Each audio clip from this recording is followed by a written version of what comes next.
Welcome to Alpha Wolf's Den. It's here that we seek enlightenment. Alpha Wolf Trading recognizes that the most successful companies in the world at one point had no earnings. There's a lot more to a company than just its earnings report. That's why here at Alpha Wolf's Den, we interview executive teams. We want to get to know management. We want to understand the vision, the mission, the strategic drivers, the plan. We want to separate fact from fluff. This is not a paid for promotion interview. This is solely wanting to know the company's vision, mission, their critical success factors, their strengths, their weaknesses, their opportunities, and the threats. We want to know the long-term objective and the tactical initiatives that leadership plans to implement to achieve success. We want to know about the company's debt, the cap structure, what it's going to take for them to become self-sustaining and stop burning through cash. We want to know management's previous failures, challenges, hurdles, how they overcame them, or what they learned that they can apply in their current role. We're trying to identify the risk and the reward. And oftentimes, it's strong leadership that makes the difference between success and failure. Here at Alpha Wolf Trading, we are looking for the hidden gems.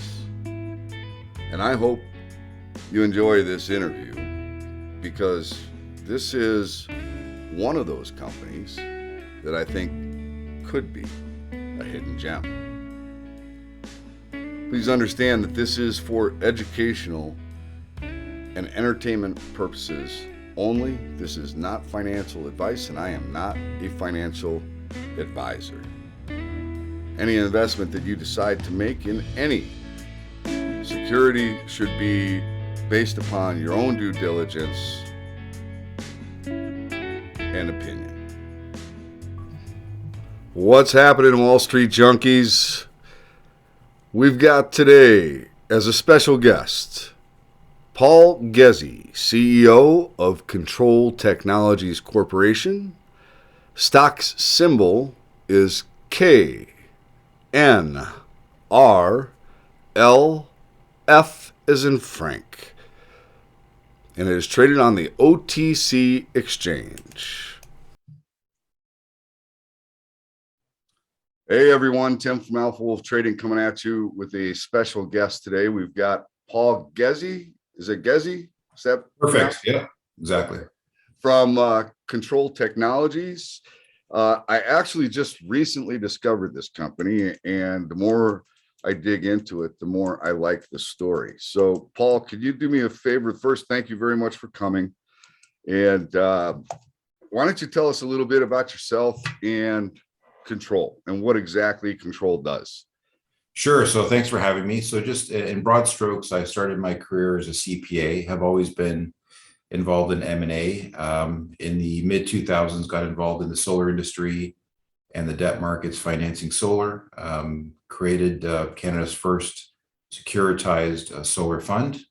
And that was a great, private venture for about 7 years on a roll-up basis and consolidating. We were looking at, from an opportunity perspective, where did we see kind of the energy markets going from a grid modernization, where were governments going to put money? And we identified the next opportunity as what we broadly define as the smart building sector. So as opposed to large power plants being built the developed world was going to move to a much more efficient energy structure, which really takes into account buildings and the grid and the relationship between them. And so we launched that around 2016, and we decided to do this in a public format.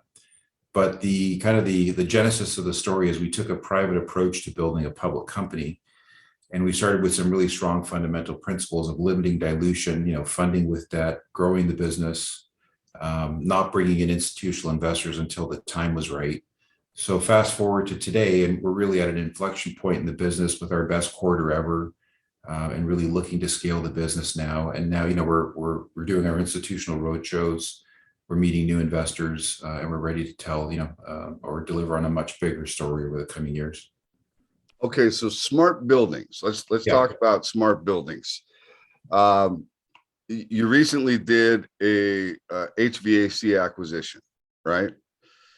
And that is a big power consumer. Right? HVAC. Go ahead. So if you think about buildings, one of the largest energy markets in the world that we don't talk about is buildings. So right now, buildings consume about 200 billion just in North America, 200 billion USD of energy spend a year, right? So a massive market. If you think about it globally, in the next coming decade, the building market is going to consume half the world's energy on an annual basis.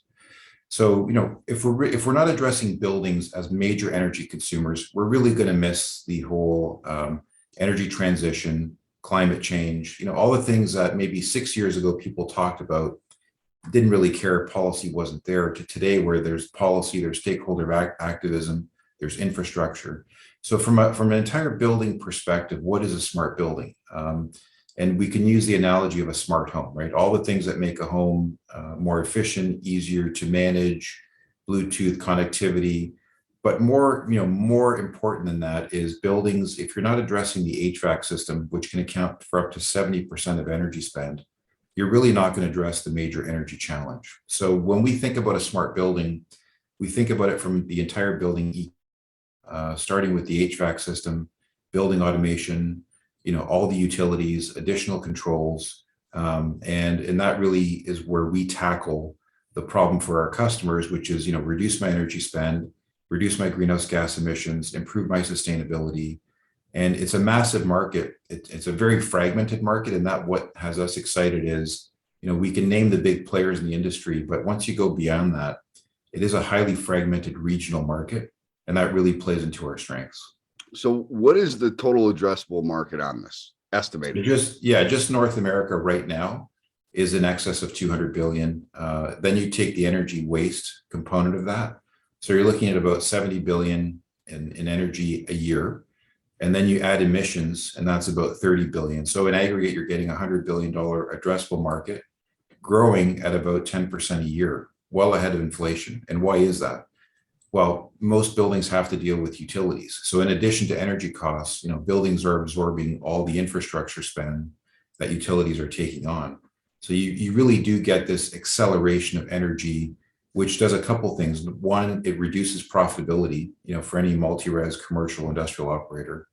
If groups aren't addressing their energy, they're not addressing their GHG emissions, which is now becoming a stakeholder issue, a regulation issue, a reporting issue.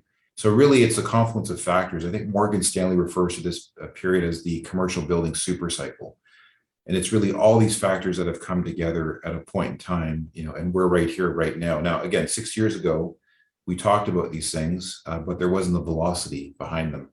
Today, what you're seeing is all the outside forces are coming in, which really is a wind at our back. So is this primarily just new buildings, or is this retrofit? I mean, or yeah, good question. So how do you change a building? Well, if you do new construction, you have an immediate impact on how that building is built. What are the standards that you're meeting? So you mentioned that we did an acquisition in the summer of a global HVAC company, and what they bring us is the new construction piece. Primarily, we've been in the retrofit market, so taking an existing building, making an improvement into that building. So that improvement could be adding building automation, adding sensors, adding new devices that can communicate, create efficiencies in both energy and emissions. So now we do both. And the nice part is there's more older buildings built and newer buildings that will be built in the next decade. So if you're not dealing in the retrofit market, you're really missing an important part of how we're going to transition to a lower carbon economy. So the new construction market gives us an opportunity to take on much larger projects, because typically a new build will have a greater revenue footprint than changing something to an existing building. But now we're in the retrofit market and we're in the new construction market. Okay, so you got a lot of balance there, right? A lot of opportunity. Okay. Very interesting component with your HVAC is this product that I see you had an announcement last week on what is it, Biosphere? Oh, Biocloud. Yeah. Okay. You want to tell me a little bit about that? Yeah. So what we've taken the approach philosophically. One of our other philosophical approaches is, look, we are going to grow the business organically. We're going to look at strategic acquisitions, and we come from an M&A background. We've done 6 strategic acquisitions. We've been averaging about 1 a year. And those acquisitions are really done for the perspective of growing cash flow. We do them at about 4 to 5 times EBITDA, very disciplined approach, we're adding revenue and earnings, but we don't buy technology. And why don't we buy technology? Technology has become very expensive, overpriced, and in my view, overvalued. And if you're going to do technology acquisitions, you can make a mistake quite easily. So in terms of technology, we've determined that anything that we really want to pursue, we'll pursue in-house. And the company is EBITDA and operating cash flow positive. So we'll take some of that money, put it into R&D. One of those examples is Biocloud. And what Biocloud is an air quality monitoring system that is identifying for viruses and pathogens in real time through an air sampling process and identification process. We've got 4 patents filed on that now. And what we basically did is we took a lab instrument, a well-known lab technique called the modified Western blot, and we fully automated that. About half of that development cost of $4 million was funded by our government here, both the federal and provincial government. And so where does Biocloud fit into the building overall structure? So Biocloud can be attached to an HVAC system, or it can operate as a standalone unit. And what we're providing is peace of mind that the room that you're in, or the space that you're in, or the building that you're in is a safe space, that there isn't a virus or pathogen that's going to cause harm. And so I would say from the point of view or from a development cycle, we're now at a pretty exciting place with Biocloud where we're shipping units globally. We've got global partners, and I think we're getting close to an inflection point for the technology. And that was all driven by in-house innovation, funded by half of it was funded by our government here. So I don't know, can you say perfect timing, perfect product? Yeah, I would say I'll give you a sense of the timeline, because it's really interesting what's happened. So when COVID first hit, we started to ask the question. We were having some challenges of getting a site access. If you remember, kind of the first wave, really no one had a good handle on what to do. How do we go to a site and finish a project? How do we interact with our customers? And we started thinking we already have air quality products that we use in industrial facilities where we're managing at parts per million for particulates. Could we extend that emission technology into something that's more of a viral application? So we had developed technology before the vaccines were announced. And those were early days, they were heady days. Once the vaccines came in, it appeared that we were competing with vaccines, which we're really not. I mean, we have no point of view in that, right? Vaccinate or don't, it's really up to the individual. Where we are, we're an air quality system. But I would say for about a year, the narrative was, if I have a vaccine, I don't need Biocloud. And I think what we've learned now, and I don't know if we're in the 4th or 5th wave, is that what we represent is early detection in safe spaces. We're not competing with vaccines. What we're basically saying is in an area monitoring system, could we add value to ensure that you're safe in your space? And so I would say that transition has been an important and a volatile one for the technology. But we're now getting to the point where our technology is better understood. We've brought on some really strong partners that with global reach on a distribution basis. And the more units we ship, the more case studies we build, the better the opportunity in the future. So I would say, you could have a perfect technology, but you could be fighting some of the timing issues, right? And that's pretty common with innovation.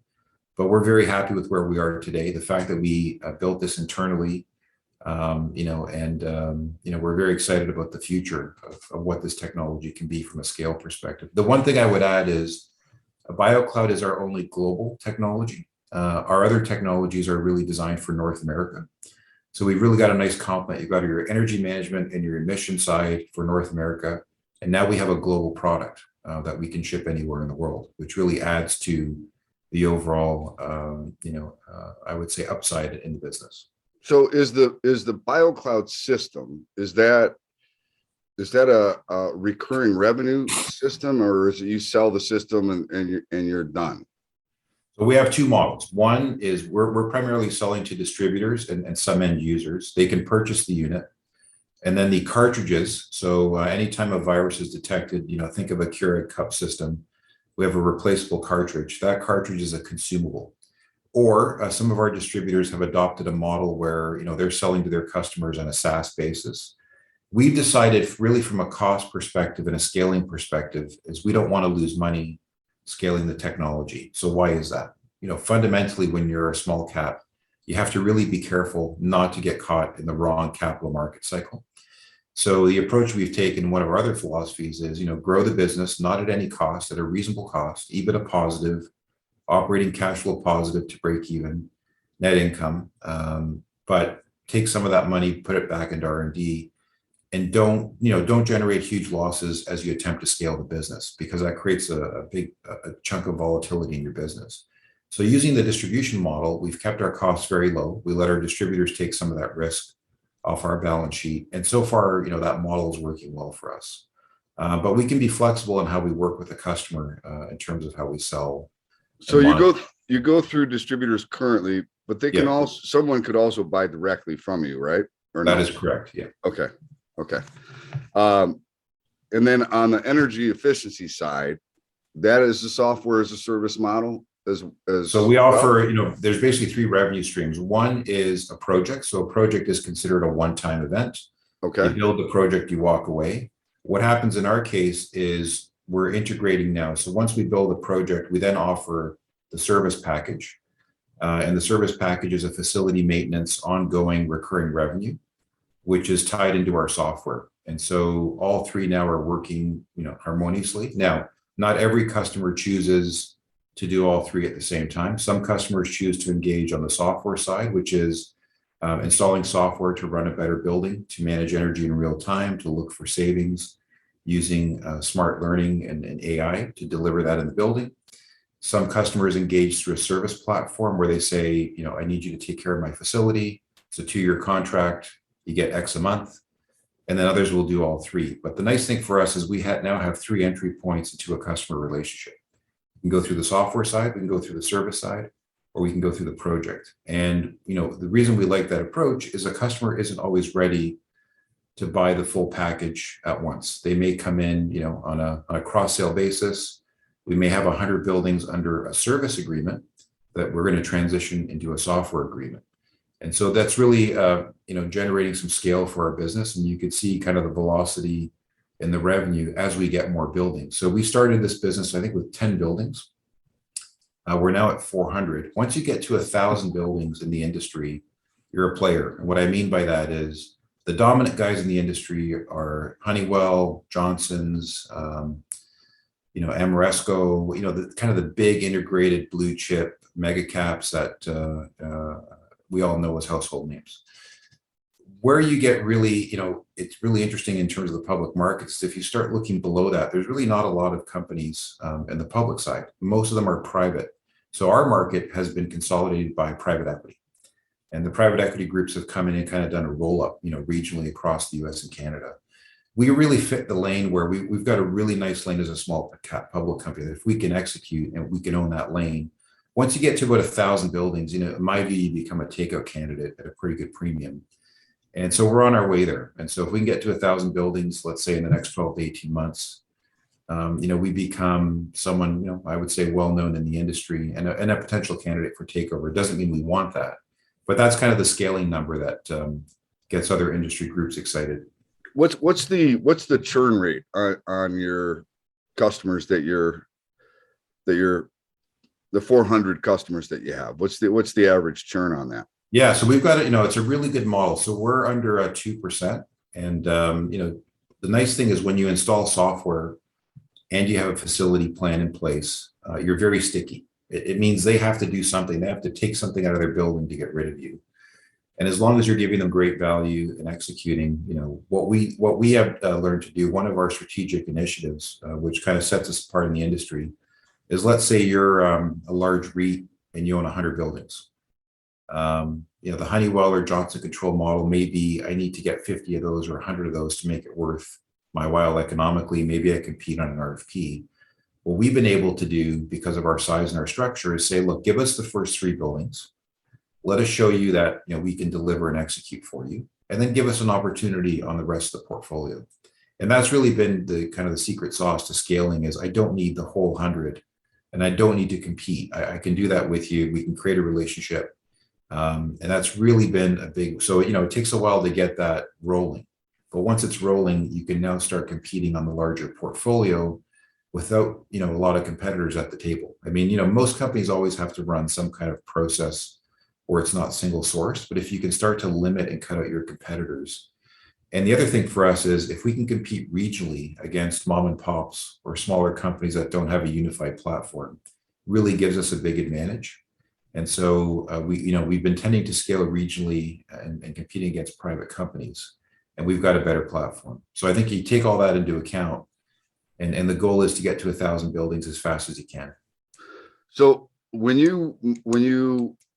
are you providing like smart panels and what do I want to call them? The thermometers and all that, not thermometers, but the yeah. So think of anything from a technology perspective that has an impact on reducing energy. So that could include we have our own smart thermostat, we have our own IoT devices, we have our own internal software. So anything that can help reduce. And so a good example is you may be running an HVAC system and you're wasting 10% of your energy because you've got the wrong set points. You won't know that until you have a software in real time and that's learning about your building and optimizing. Most Class B buildings, which is what we focus on, so Class B would be Class B commercial multi-res, have limited building automation systems. I think the number right now is less than 20% of Class B buildings have sophisticated enough building automation to be energy efficient. So that's a huge market, right? And so a Class A building, like a Class A commercial tower, we're not really interested in those. And the reason is there's lots of competition, the margins are low. Typically, those groups will have their own internal energy management teams. On a Class B building, we've got a customer as an example that runs 15,000 apartment doors across the country. We started in 3 of their buildings. We're now in 70% of their buildings. And they don't have building automation systems and they need what we do. So it's, there's 2 ways to think about our market. One, you're competing, and the other is you're creating. And in the market where we're creating, it's really about using our technology, our smart sensors, our smart thermostats, anything that can influence energy reduction, which has a corresponding emission reduction. And so, the nice thing about emission reduction is we also used to talk about this like maybe someday it's going to happen. New York just imposed emission regulations where you've got to report your emission. And if you're over, a threshold, you're going to get penalized. That's kind of interesting, right? We're now talking about taxing individual buildings. Well, that's another driver for our business. And I see that just kind of accelerating across North America. So if you're a big REIT, and you already talked about ESG, which is a big driver in my mind, but you've also got, can't they get, or couldn't they apply for carbon credits if they're reducing their footprint? Yes, great point. So there's really the history of the industry has been in the building sector that you used to go to your utility and say, if I change my light bulbs, will you give me a rebate? The utility would give you a cash rebate. You go change your light bulb, you got energy savings, right? And that's really, I would call that's the infancy of the industry. It was the early innings of the industry. It's much more sophisticated now. So what we're talking about now is changing the entire energy profile of the HVAC system through building automation, through more technology. You could be adding distributed resources where we can integrate with battery storage systems. So there's all these technologies that we can integrate with. Our proprietary technology is the software, the thermostats, the IoT devices. If you create an energy savings, there's a corresponding emission reduction, and that can be monetized into a carbon credit. And we've just started doing that. And that is a big market that's growing, and we're going to have more news on that. But what we've essentially done is taken the utility rebate out of the equation, created our own rebate system through a carbon credit profile. And if you can validate $1 of energy saved equals $1 of emission saved equals X amount of carbon credits, which we can, you now have a carbon credit portfolio that you're building. And so that is it's an attractive way to engage with a customer. And I think we're one of the few groups that's doing that right now. So we've got an interesting kind of edge in the market. And that's something that we're pushing pretty aggressively as we start the new year. Well, I think you've got a couple of edges, right? As I look at the Biocloud, and then you've got the carbon credit, to me, those are two pretty significant differentiators. Yes, I would agree. Those are the two. I would say the way we think about the business is, we're interested in scaling into buildings and scaling revenue. Whether that comes from, a Biocloud, global sale, or whether it comes from energy efficiency carbon credits, the key is to compete in some markets and mostly create your market. And that's something that we really talk about in-house all the time is, if you're competing, as an example, in an RFP, request for proposal, immediately your margins go down. It's a bit of a challenge to fend off your competitors. But if you're creating a market, you can retain a higher margin and scale with that customer. So I would say Biocloud and carbon credits driven by energy savings are two markets that we're creating as opposed to competing in. So there's, it's interesting because I met with a company last week that has a product that actually, it's not an air purifier. It's a bacteria killer, essentially. Yeah. Okay. It sucks in the air and it puts it through a UV light. Right. And I'm thinking about you. I'm thinking about, okay, now you've got the ability to detect, right? But you don't have, here's what I'm thinking. This is how my brain works. Yeah. And I have a lot of time. So Vegas, we've got the banquet rooms, the convention centers, we've got the buffets where you have close proximity to a lot of people, right? And if you had that detection system that's saying, hey, you've got some kind of and we could go, we don't have a lot of time, or else I would really like to expand upon how do you determine, the flu, or how does that work? But we don't have time to go into all of that. So, but if you recognize that there's something biologically that's not good in this room, you could then silently, quietly deploy these things that, they're actually kind of cool looking, right? And you put them in the buildings and they start cleaning out the air, right? Or put them in the room. So there's a couple good points you make. So, what we do know now with all the science is we do know that more fresh air in a building is better. So if you want to limit, viral spread, one of the things you could do is have a lot more fresh air coming in. The challenge with that is it creates an energy crisis where you're heating and cooling this air that's coming in. So really the approach to a safe space or a safe building is, the right amount of air, the right amount of humidity, the right amount of air sampling and cleaning. So that's the UV system. But what we answer is the question of detection. And so after you've done all that, is it a safe space? And I think what we're learning is all these things are going to work together in a much more comprehensive way. And if we think this is the last pandemic and we never have to worry about this again, then no problem, right? Forget about all this stuff and move on. If you have a different view that we're going to need early detection, we're going to need better systems for monitoring, we're really at the beginning. And I think, in the market, there's always this approach of all or nothing. And you can't build your business that way, right? We're building the business based on the thesis that air quality monitoring is going to be very important for the next 10, 20 years. If you believe that, you build your business, you grow your customer base, and you build up the success. It's not a binary event, but the market sometimes takes these things, especially around COVID, as binary. And if you recall, it was vaccines or nothing. And that narrative has completely changed, right? And it's opened up the door to a much broader discussion of what makes a healthy building and a safe building. And we can play a role in that. No, I'll tell you what, Paul, so there's a couple things I love. Number one, I love the fact that you are very transparent. Okay. I think you have a very good vision. I think you're in the right spot at the right time. I think that for me, I think I watch a lot of things, people, talking about saving the planet. You can go out and, pick it and do whatever you want to do. I don't know how that helps solve the issue. This is what solves the issue. These are the solutions, right?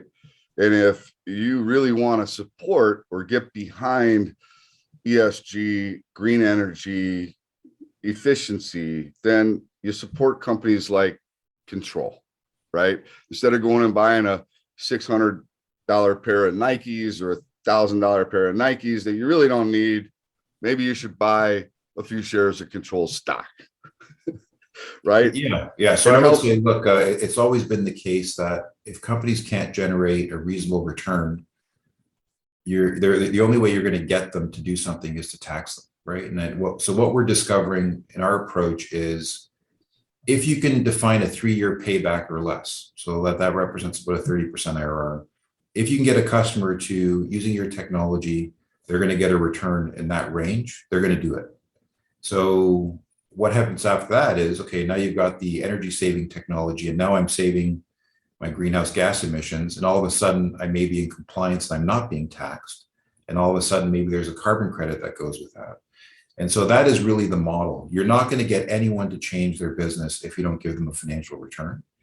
And the nice thing about our business is we can deliver that. Some of our paybacks are a year, some are 2, some are 3. It depends on what we're offering as a package. But that's a sweet spot. Once you get into 5 to 8-year paybacks, it's very difficult for companies to make those capital decisions. They tend to push you into the next cycle.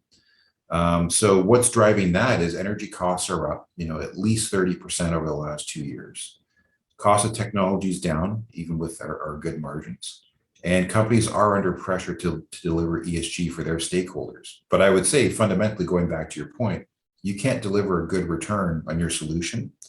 Good luck getting that customer to make that capital decision. And so that's really another driver of our business is there's a high financial return in working with Kontrol. Well, I think, the people that want to do, or, the right thing for the planet, the green energy people, the consumer, right? I mean, ultimately, who decides whether a product wins or loses, right? It's the consumer, it's the end user, right?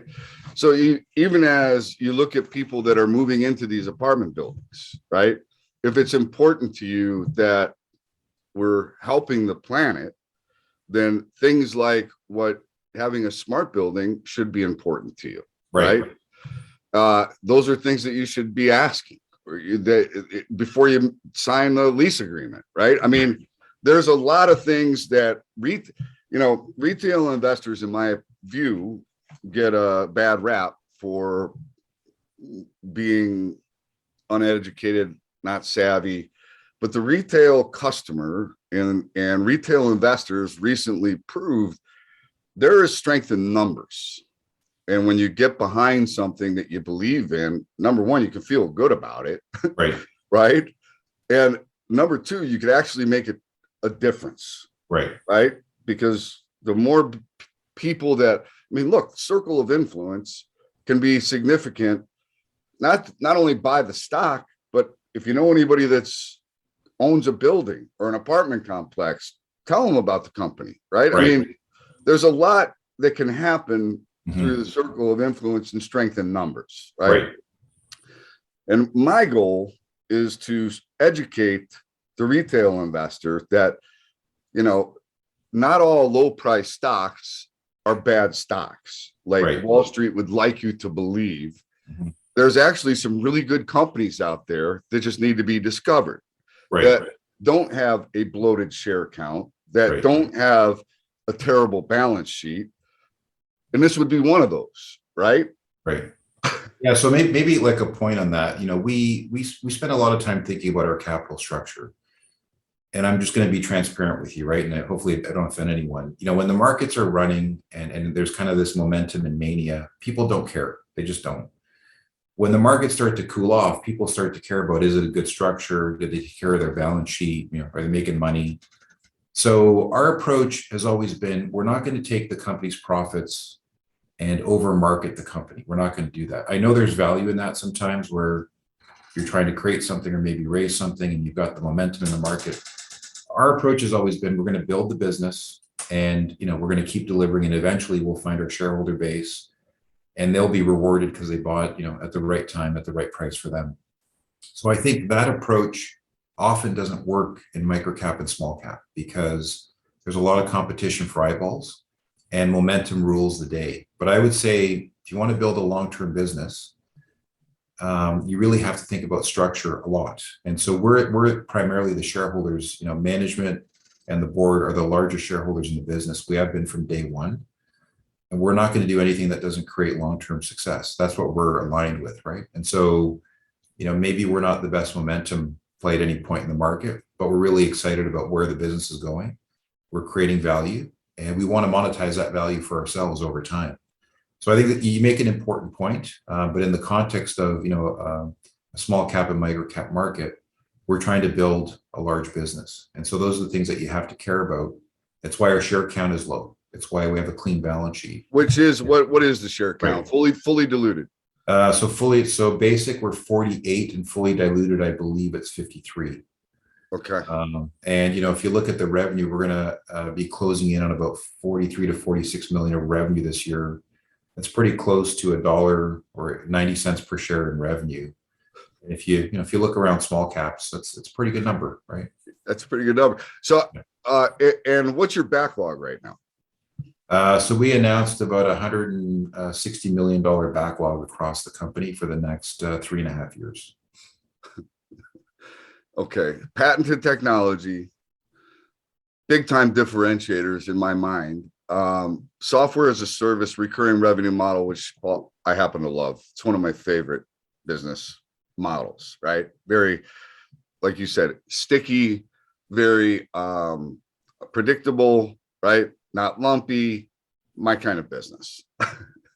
The right segment, I think it's only going to get, I think we're going to move that way more and more, right? I don't care what the politicians do. It doesn't really matter to me what they do because they don't get it right. At some point, corporate America has just got to do the right thing, right? They've just got to do the right thing. It isn't a matter of if it's a law or not. It's a matter of let's do the right thing, right? And if you can become more efficient and, like as you said, also show that they can save a buck and maybe even make a buck with some carbon credits, right? Then it's the initiative gets stronger. But I think you're way ahead of, at least from what I can tell, anybody else that's out there right now. I would say one thing we really spent a lot of time thinking about is what we call our unified platform. Is you might have a group out there that's installing battery EV chargers, right? You might have another group that's dealing with utility demand. What we've done with our software is we can integrate everyone into one unified platform. So I could say to you, this is what your one building looks like. This is what your 100 buildings look like, all in real time at the same time. So that is a competitive advantage. The other part is, to be able to unify that not only in one region, but across North America. So now you can start making better decisions, and we really become an embedded partner in your buildings. And I think that's really critical. I think that's where the market's going. We've got a bit of a head start on that. And then the real question is, how do you scale? And that's really where we spend a lot of time thinking about. We scale to that magic number of 1,000 buildings. It's a pretty interesting business and also attractive to other larger businesses. On average, so how many buildings are you adding per month? Is that? So we've got to 400. We think we can get to 1,000 in the next 12 to 18 months, which would be a double from here. And the visibility on that is now we've got scaling, partners that started as small clients that have been using our technology that we're now growing with. Okay. And then look, I didn't go through your deck, but anybody can go through your deck anytime they want. Just go to the website. And what I do want to do real quick is I want to talk about the chart, because I am a technical and fundamental guy. So the stock, actually, the small cap, micro cap space has been getting pounded for the last 7 months. So your stock, in comparison, has held up very well. All right. I mean, I'm pulling up charts that are down 70, 80%. Right. So your stock has held up. I know you did a financing not long ago. Yeah. And I want to just briefly touch, how was that experience of doing a cap raise on the equity side? If we had an hour together and we wanted to be 100% transparent, I think I got to write a book about it. I mean, the stuff that goes on behind the scenes in the capital markets is just crazy, and it's just it's hard to understand. But I would say this, okay? I would say there's a bunch of different groups in the market, right? There's long-term value guys. There's retail. There's hedge funds, and really what the market has become in small caps, in my view, personal view, is 95% momentum, 5% value. And people will buy things that, have no balance sheet, losing 20, 30 million a year, but the stock's going up. And so what you're hoping for is you're in that next trade where someone's buying it higher. The real value guys that look at, balance sheet, earnings, business, they become such a small part of the market. And so what you really have to do as a CEO and executive is find your flock, where you're finding people that want to grow with you for the next 3 to 5 years.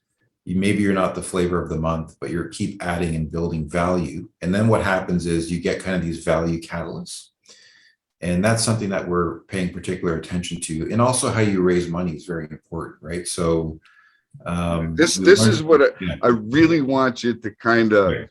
Right. Because look, I meet with a lot of CEOs. Yeah. And I meet with a lot of companies that have a lot of good ideas and a lot of good products.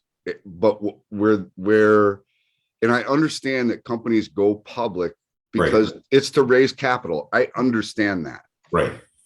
When everybody is knocking on your door, offering to help you raise capital, I would say a good chunk of them are not your friends. Yes, agree totally. Right. They are you have to be very selective as to who you raise capital with and the kind of deal that you do. Totally agree. When you're just getting started, because if you sign the deal with the devil, it's going to come back to bite you in the ass. And then it gets to the point where the shareholder's never going to make any money. You got a great product, you've got a great service. The cap structure is just jacked up. Right.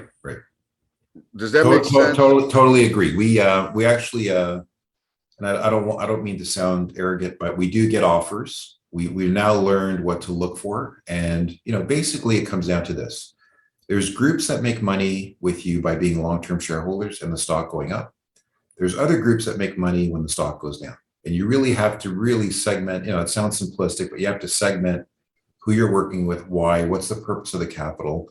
The good thing for us is we're not funding operating losses. So why is that important? Because it means I don't have to go run out and do a deal and sometimes be forced into a bad deal. I can pick and choose and say, if there's something very accretive that excites us, perhaps it's a super accretive acquisition, perhaps it's a technology expansion, I can then use that to say that's why I need the capital. I can then sort the groups between, who makes money short-term, who makes money long-term, and you can create more stability around that. And you're right, if you raise capital incorrectly, you can get into a death spiral as a micro cap and a small cap, right? And we're at a period now where it's really interesting. A year ago, people were funding their operating losses like they were buying candy at the candy store, right? All of a sudden, I'm listening to a lot of groups saying, well, we don't want to fund anyone's operating losses. What do you have that's accretive? Complete shift from last year.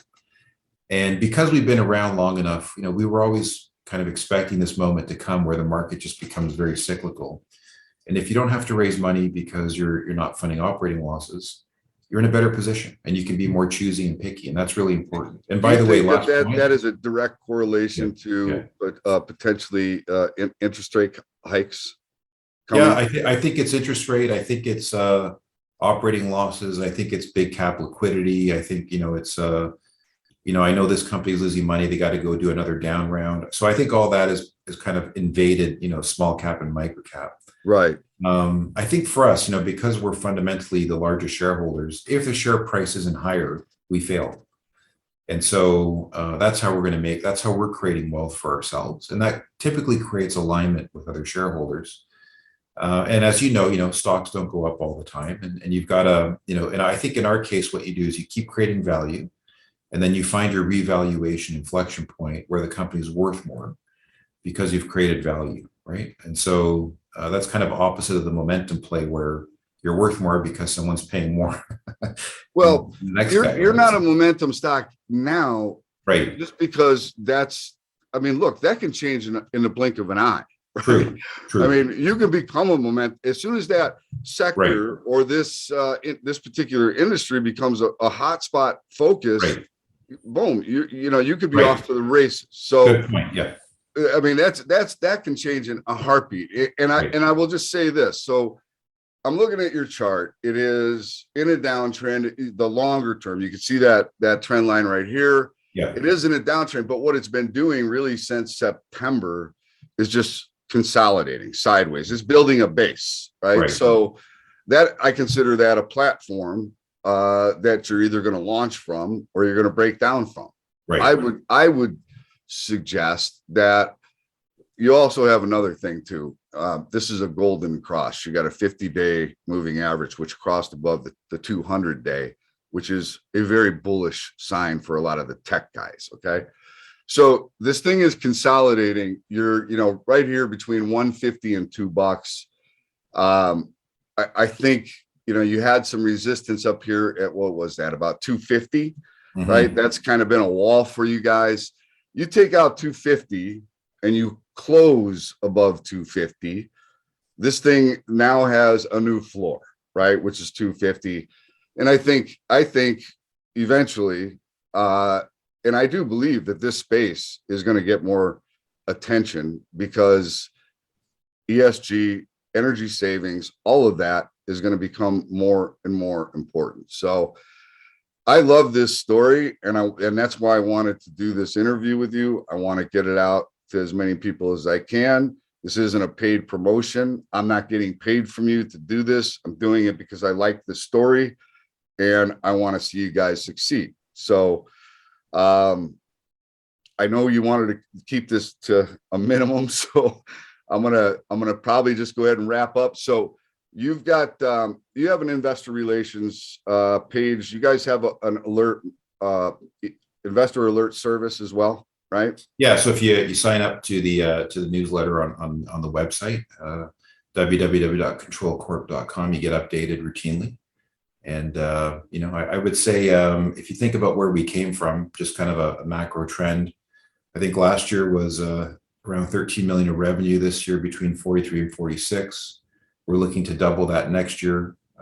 We've put up 2 quarters of positive net income, EBITDA positive, and I think the story's getting out. We actually are spending more time in the U.S.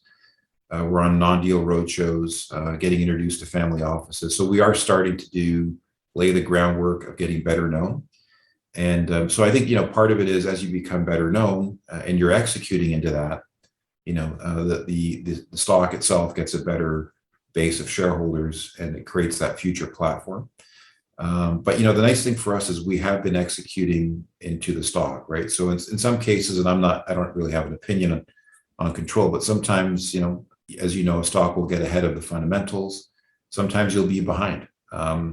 But what I do know is, when we started this from 5 years ago to where we are today, we've created a lot of value for shareholders. And if I think about the next 5 years, we're very excited about where we're going.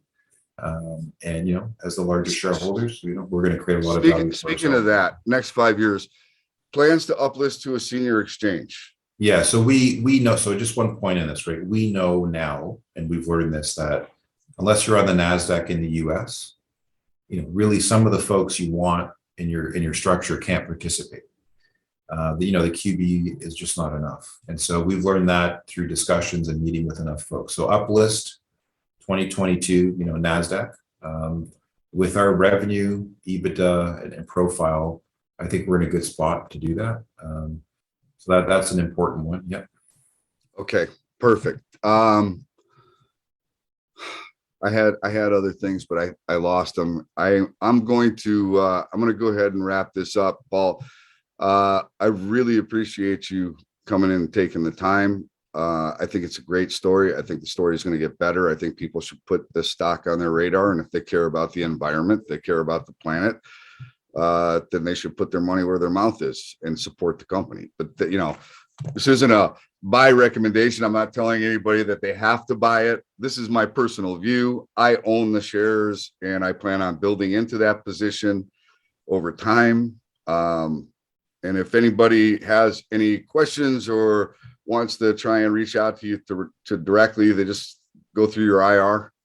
Yeah. So we've got the IR listed on the website. We've got lots of ways to get a hold of us. All right. Fantastic, Paul. I'm going to keep monitoring. Maybe down the road, we can have another one of these and just get caught up on some developments that are happening. Yeah, for sure. That'd be great. All right. Fantastic. Thanks again, Paul. Thank you. Okay. Take care. I hope you enjoyed today's CEO interview with Paul Ghezzi from Kontrol Technologies Corp. Stock ticker symbol KNRLF. If you did enjoy today's video, please give us a like, give us a share, give us a follow. It is always greatly appreciated. Until next time, stay safe, stay healthy, and the best of success to you.